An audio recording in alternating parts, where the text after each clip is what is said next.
Bapak-bapak, saudara-saudara yang terkasih, jika ada pertanyaan silakan. Bagaimana kita menyikapi topik ini atau pertanyaan? Silakan, Pak.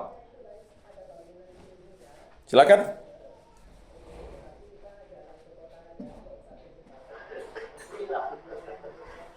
Silakan, Pak. Salam. Ya, silakan Pak Niko.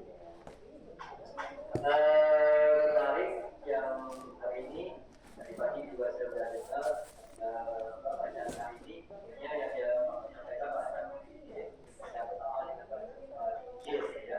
Agak bergema Pak suaranya, agak kurang jelas saya dengar nih.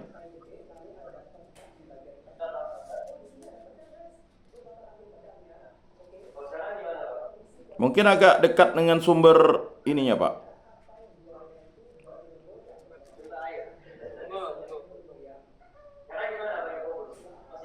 Ya agak sayup-sayup, tetapi tidak apa-apa Pak. Nanti kalau memang kurang jelas saya tanyakan lagi. Silakan Pak.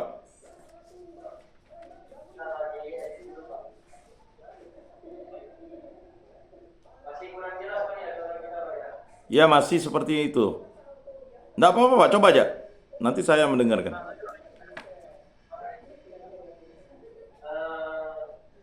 Kalau bagaimana nih Google Pak?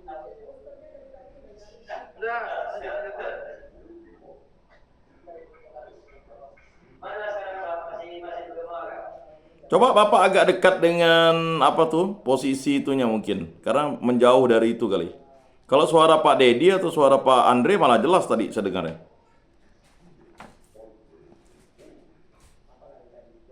Halo?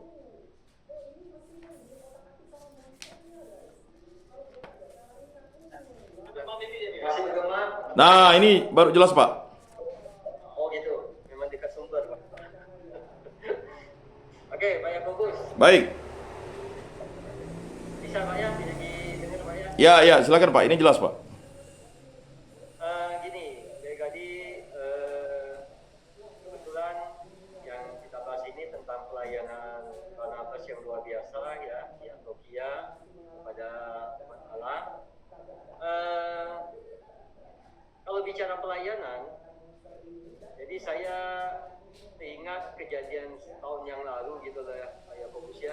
Ya. Jadi sebenarnya kami ini begitu mendekati waktu-waktu mau bebas, kami sebenarnya blank loh, Pak Yakobus, blank dan takut ke depannya tuh gimana. Oh ya. Yang pertama yang kepikir kepada kami adalah melunasi tanggung jawab kami kepada keluarga yang kami tinggalkan, itu yang pertama. Baik. Jadi dalam kami kita akan mengejar material di luar ya, Ya. dengan cara-cara yang ya semampu kita. Yang kedua, kita kepingin kembali ke pelayanan gitu loh ya, pelayanan yang pernah kita tinggalkan, pelayanan yang pernah kita lakukan di gereja dan sebagainya. Tetapi yang menarik, dan ini realita ya Pak Yakobus, bukan cerita rekayasa. 28 Oktober saya diangkat kasus sama sebuah yayasan di Pontianak. Dan yang menariknya, pada bulan November,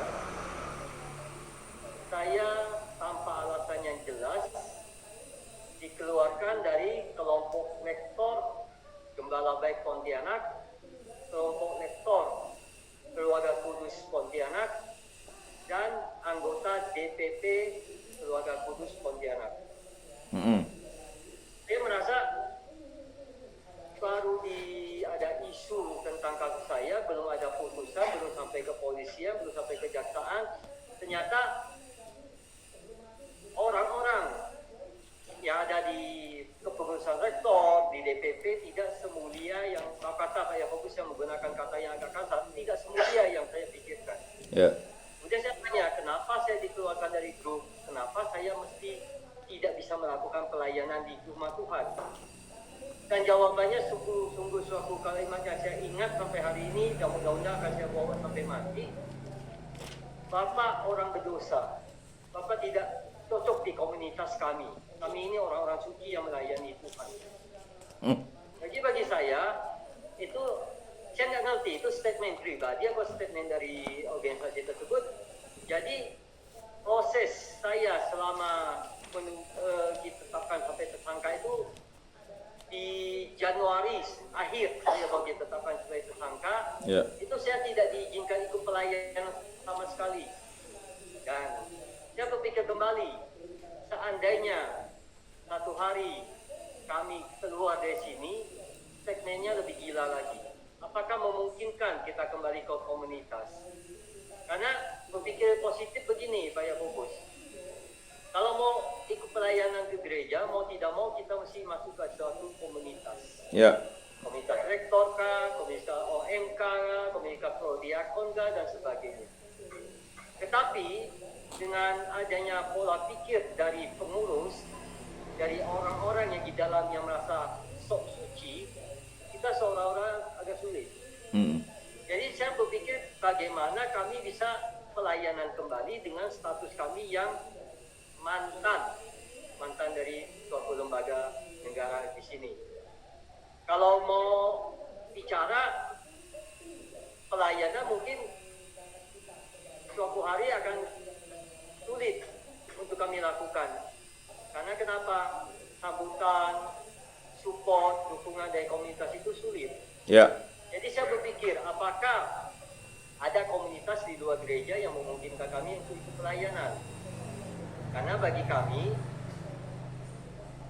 SK pengangkatan saya sebagai DPP yang dikeluarkan oleh Katedral Uskup, dengan begitu gampang mereka patahkan dan dikeluarkan dengan sepihak. Jadi saya berpikir kalau begitu DPP paroki itu nggak ngikuti ajaran Tuhan. Dan satu anggota DPP yang saya nggak mau sebutin namanya, dia ngomongnya gini, Pak Niko kita keluarkan karena Pak Niko melanggar perintah Tuhan. Itu nggak masuk komitmen kita, Pak. Hebat kali kupikirkan, hebat kali nggak melanggar perintah Tuhan. Semua orang melanggar perintah Tuhan, cuma ketahuan apa enggak, gitu aja kan logikanya. Jadi saran aja Pak Yakobus, mungkin dari Kemenak ada suatu komunitas untuk kami bisa bergabung untuk pelayanan, karena kembali ke masyarakat, kembali ke kehidupan kami yang dulu, kembali kepada suasana yang dulu setelah kami lulus di sini, sangat berbeda, Pak. Saya berpikir dulu pun divonis saja udah statementnya begini, apalagi udah lulusan begini. Jadi berpikir bagaimana kami mau melayani Tuhan.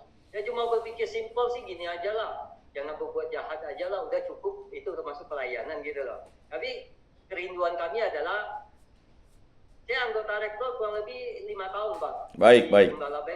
Dengan keluarga kudus. Cuma karena ada isu, kemudian saya juga memuat kasus saya secara ke media, itu ujung-ujungnya bukan hal yang positif yang saya dapat, tapi hal negatif.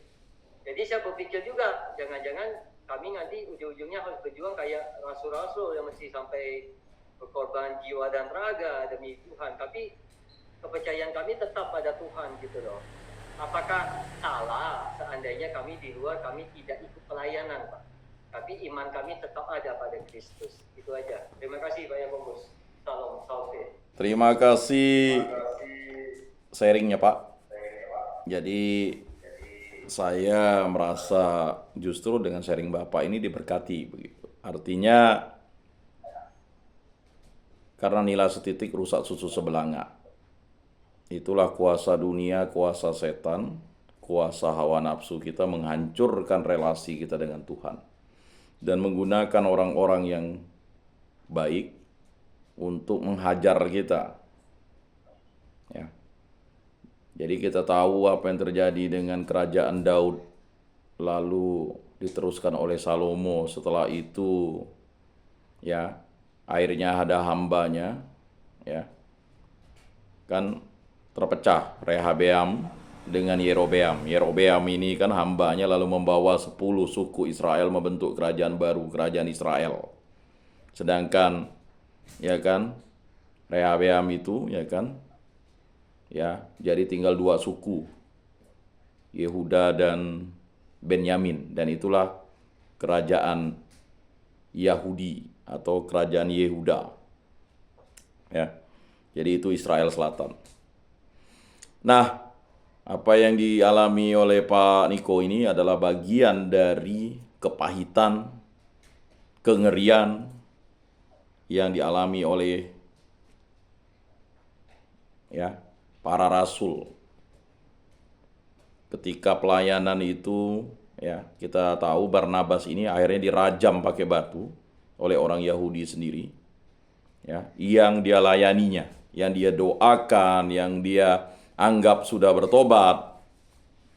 Dan bahkan Paulus dan Barnabas itu diseret di luar kota dan dilempar, tapi tidak mati.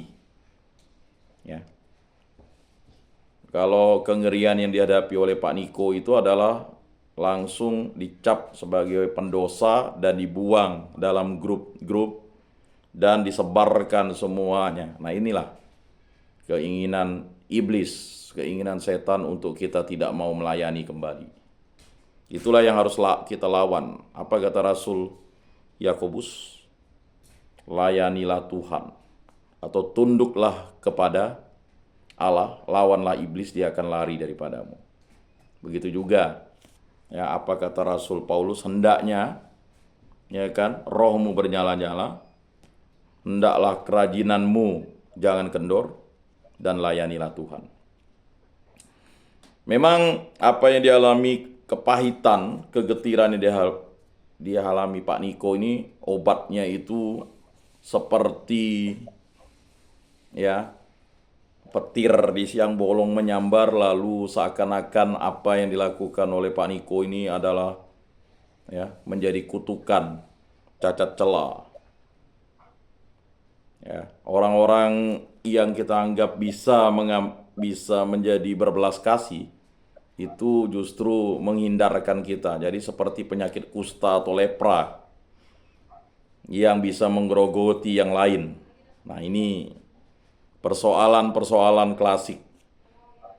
Jangankan Bapak yang mengalami hukuman, orang-orang yang misalnya diajak untuk melawat orang di penjara itu, kalau tidak dikuatkan dengan firman Tuhan,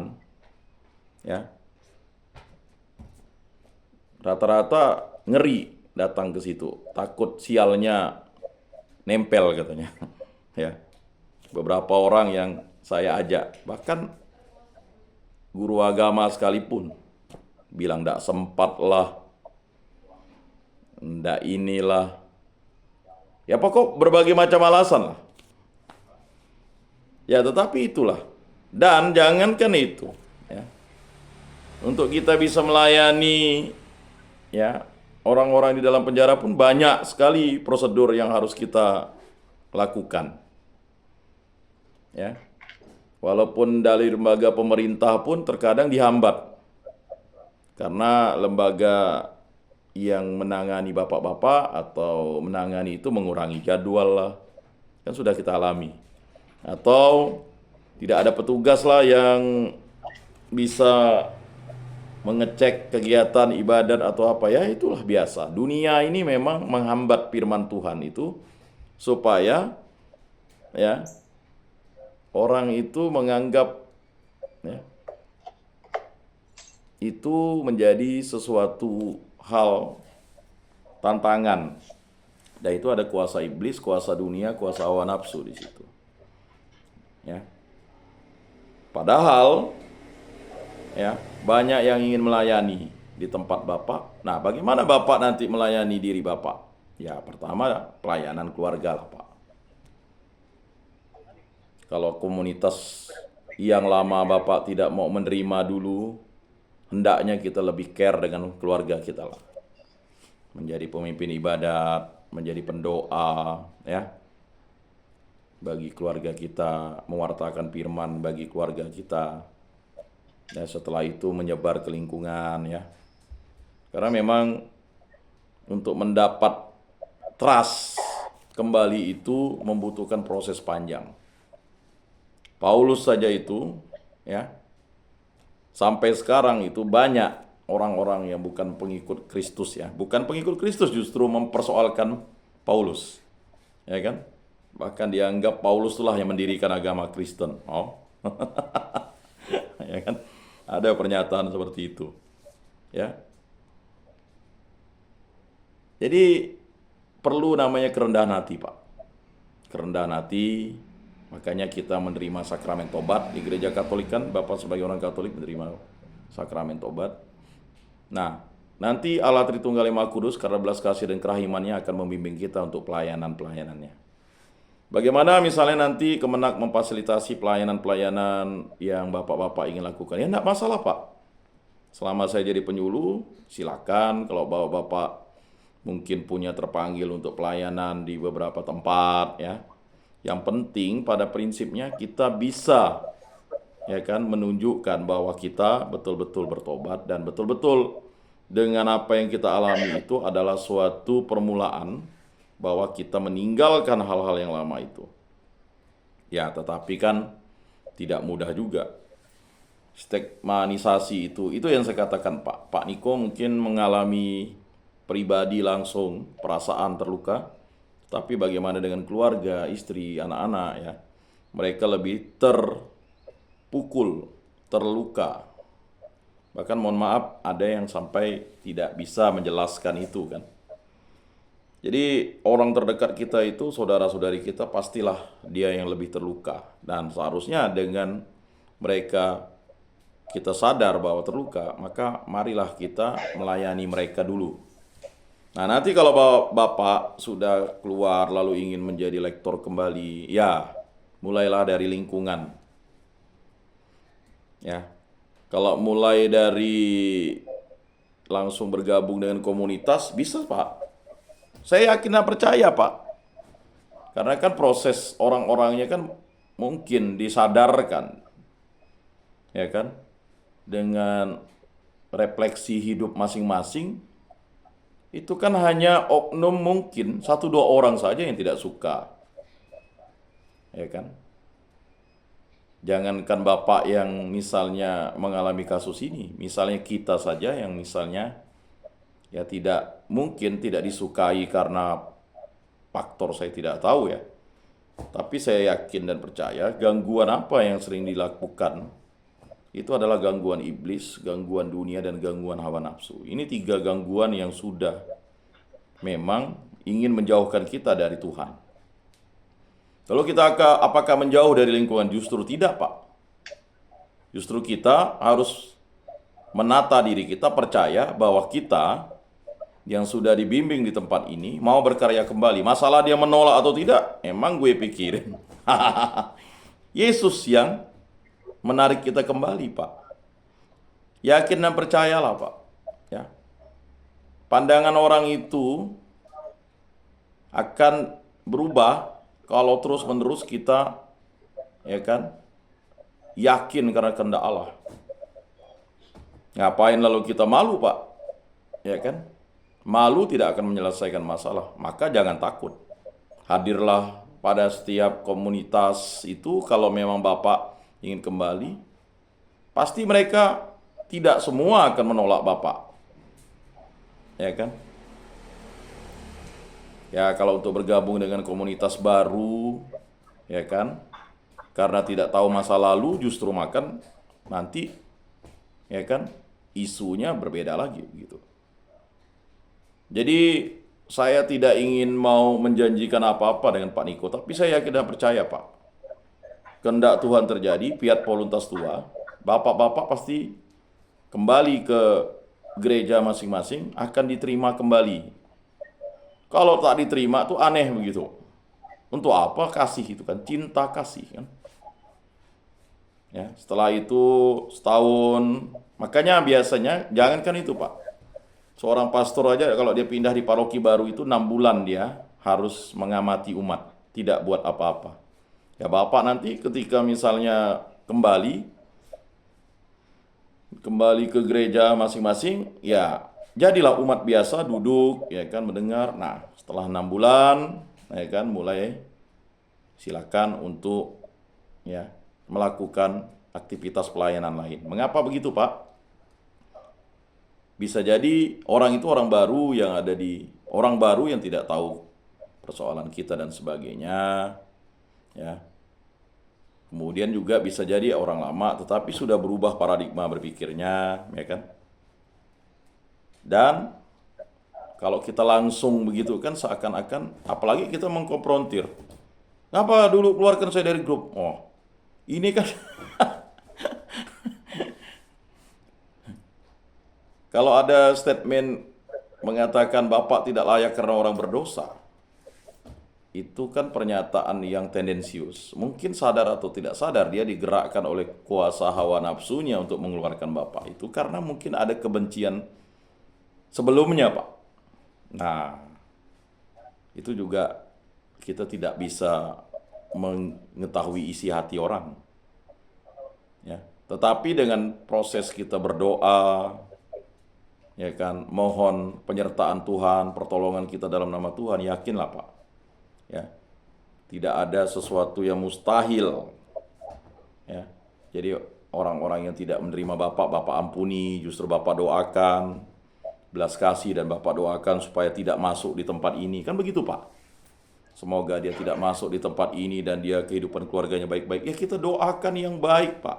Kalau justru kita kutuki, celaka, nanti justru kitalah yang menjadi kesialan bagi mereka. Jadi memang hal-hal semacam ini tidak mudah, ya Pak, tidak mudah, ya.